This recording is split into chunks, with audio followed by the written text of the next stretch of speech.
मन में गलत और गंदे विचार क्यों आते हैं और इन्हें कैसे रोका जाए, इस पर बात करने से पहले एक उदाहरण पर चर्चा करते हैं। मान लीजिए आप किसी पार्टी में जाते हैं, वहां आप कुछ ऐसी चीज खा लेते हैं जो सेहत के लिए अच्छी नहीं है। उसमें कुछ मिलावट है या फिर उसमें हानिकारक जीवाणु पनप चुके हैं। ऐसी चीज खाने के बाद आपकी तबीयत खराब हो जाती है और आपको बुरी तरह से गैस बनने लगती है। अब आप इससे परेशान होकर गैस को कैसे रोकें यह सोचने लगते हैं, लेकिन असल समस्या आपके पेट में वह दूषित खाना है। ठीक यही उदाहरण आपके विचारों पर भी लागू होता है। हम अपनी सभी इंद्रियों से अगर ऐसी चीजों का सेवन करें जो उत्तेजक हों, अश्लील हों, तो जाहिर सी बात है कि हमारे मन में भी वही बातें घूमती रहेंगी। अब सवाल यह उठता है कि मन में गंदे विचार तो आते हैं, पर इन्हें दूर कैसे किया जाए, इनसे छुटकारा कैसे प्राप्त किया जाए। तो चलिए जानते हैं। इन्हें दूर करने का उपाय जानने से पहले मैं आपको एक कहानी सुनना चाहता हूं। एक व्यक्ति के सिर पर बाल नहीं थे। उसे एक वैद्य मिला जिसने दावा किया कि वह उसके सिर पर बाल उगा सकता है, लेकिन उसे बदले में 10 लाख सोने के सिक्के देने होंगे। गंजा व्यक्ति पैसे देने के लिए तैयार हो गया, लेकिन उसने कहा कि अगर उसकी दवा से बाल नहीं उगे तो। इस पर वैद्य ने कहा वह उसे बदले में 2 गुने पैसे देगा। गंजे ने 10 लाख सोने के सिक्के दे दिए और दवा लेकर चलने लगा तो वैद्य ने उससे कहा, दवा खाने की शर्त सुनते जाओ। दवा खाते समय मन में आम का ख्याल नहीं आना चाहिए। अगर आ गया तो दवा असर नहीं करेगी। गंजा मान गया, लेकिन उसने जितनी कोशिश की कि उसके मन में आम का ख्याल न आए, उतना ही उसे आम के विचार आने लगे। असल में यह मन का स्वभाव है कि उसे जितना दबाएं वह उतना ही ताकतवर होकर उभरता है। ऐसे में क्या किया जाए? मन को शांत करने और कंट्रोल करने के लिए आप यह उपाय कर सकते हैं। हमारे इस सवाल में कि मन को कैसे शांत किया जाए में ही हमारी समस्या का समाधान छिपा है। जब हम कहते हैं कि मन को कैसे शांत करें, तो इसका मतलब है कि हम और हमारा मन अलग है। मतलब हम अपने मन से उसी तरह परेशान हैं जैसे हम अपने 3-4 साल के छोटे बच्चे की शैतानियों से परेशान होते हैं। वह बच्चा हमारा है, लेकिन ध्यान रहे कि हम बच्चे से अलग हैं। हम उसे शांत कर सकते हैं।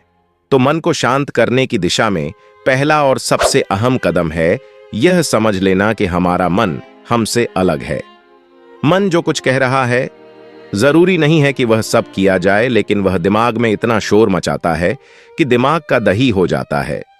कभी कभी इतना उकसाता है कि हमें क्रोध करना पड़ता है। ऐसे ऐसे लालच पैदा करता है कि हम बिना विचार किए काम कर बैठते हैं, बाद में पछताते हैं। मन आपके जिद्दी बच्चे जैसा है। वह खुद कुछ नहीं कर सकता, आपके ही जरिए वह अपनी डिमांड पूरी करता है। उसकी एक जिद पूरी करेंगे तो वह दूसरी जिद सामने रख देगा। ऐसे में आप क्या करते हैं? कुछ देर बाद आप उसकी जिद को अनसुना करने लगते हैं। थोड़ी देर में वह खुद थक कर चुप हो जाता है। तो मन को शांत करने का पहला तरीका है कि उसकी बेकार की बातों को अनसुना कर दें। एक छोटा सा उदाहरण देता हूं। हम में से सभी लोग जीवन में कभी न कभी इस आदत का शिकार होते हैं। वह आदत है घर का दरवाजा लॉक करने के बाद पलटकर फिर देखना कि वह बंद है या नहीं। सामान्यतया हर सजग शख्स ऐसा करता है, या ऐसा व्यक्ति जो खुद को घर का जिम्मेदार मानता है।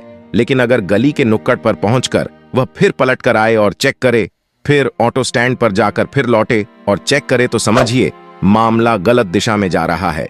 साइंस की भाषा में इसे ऑब्सेसिव कंपल्सिव डिसऑर्डर या ओसीडी कहते हैं।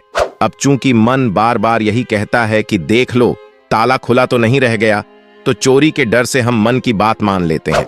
लेकिन हर 10 कदम के बाद मन यही दोहराने लगे, तो इसे सुधारने का सरल तरीका यही है कि उसकी बात न सुने। लेकिन यह तभी संभव है जब हमें यह ध्यान रहे कि मन और हम अलग हैं, एक नहीं। लेकिन कभी कभी मन की हरकतें, उसका शोर इतना ज्यादा बढ़ जाता है कि हम उससे दूर बैठने की कितनी भी कोशिश क्यों ना करें, खास फायदा होता नहीं। ऐसे में हम क्या करते हैं? फिर वही बच्चे वाला एग्जाम्पल लें।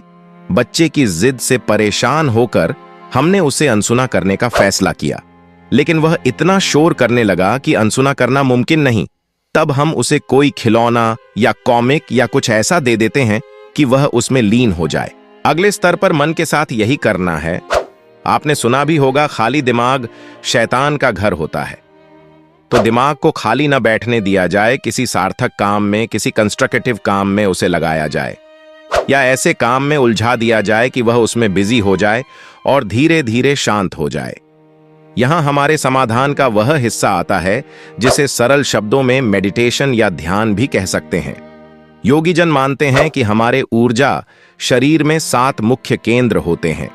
ये हमारी टेल बोन या रीढ़ की हड्डी के निचले सिरे से सिर के ऊपर तक स्थित होते हैं।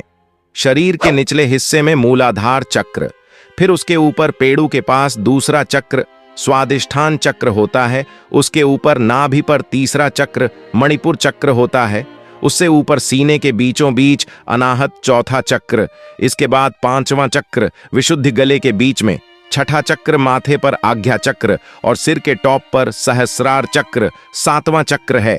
अब इसे करना कैसे है?